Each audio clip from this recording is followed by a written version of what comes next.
US, the Americans, had contacted Uganda with a similar proposal, but they said no. Uganda has previously recorded cases of Ebola. It has currently a few cases of Ebola. It is better positioned towards dealing with this outbreak than Kenya, which has never recorded any case of Ebola.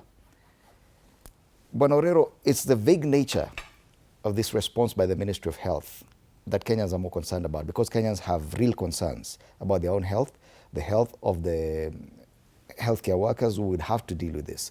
And the journalists, if you read the papers, have even shared the kind of questions they sent to the CS, to the Ministry of Health. More than 10 questions. The questions that were answered here are very few. And it talks more about Kenya's relationship with America and how Kenya would stands to better gain through training and capacity building from such a deal. Don't you think this statement would have done better if they would just confirm that, yes, we have a deal with America on one or two things? Your guess is as good as mine, but I think his statement was a bit vague. I think Kenyans wanted specific answers. But looking at what I had the statement from the US representative, and they're saying that they are making every effort to ensure that their citizens are safe and nobody goes to America with Ebola. But looking at it in a broader perspective, is only that Kenya is one of the most stable countries around this region. I think that Americans depend on.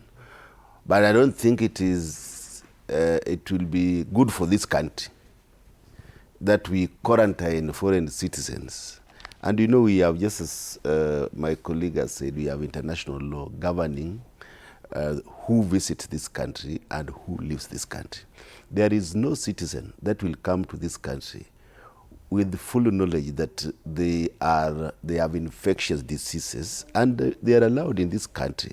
I think that is the time that we will be a sad state of affair in this country. But it would appear that's the deal. So, of course, it would appear, but I think it is not confirmed. But if it is confirmed as a real deal, yes, then it is going to These be are a the very questions sad journalists were asking from the Ministry of Health and the CS. And I think... Would it be very easy for the CS just to say that cannot happen according to international law, it cannot happen, and no confirmed case of Ebola will be brought to Kenya? Is that what we should expect? And I think that is what we are saying here, that it should not happen, because we have laws governing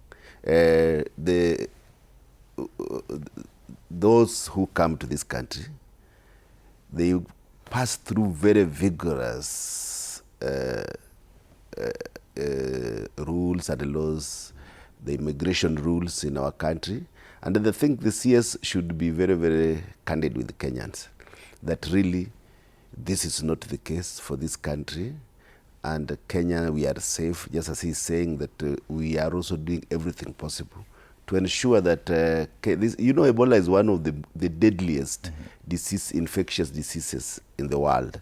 One of the deadliest, and if you see the repercussions of the diseases, nobody would wish, as a Kenyan citizen, that this happens in our country. But I also think that Kenya hosts quite a number of citizens for the US. It could be maybe a great concern for the US that being one of the regional hub and also a transit country for many, many European people, maybe they are also just preparing their citizens. But I don't think Kenyans, as a country, we can allow it. Cannot happen. It cannot happen. Did you hear what the U.S. Secretary of State Marcos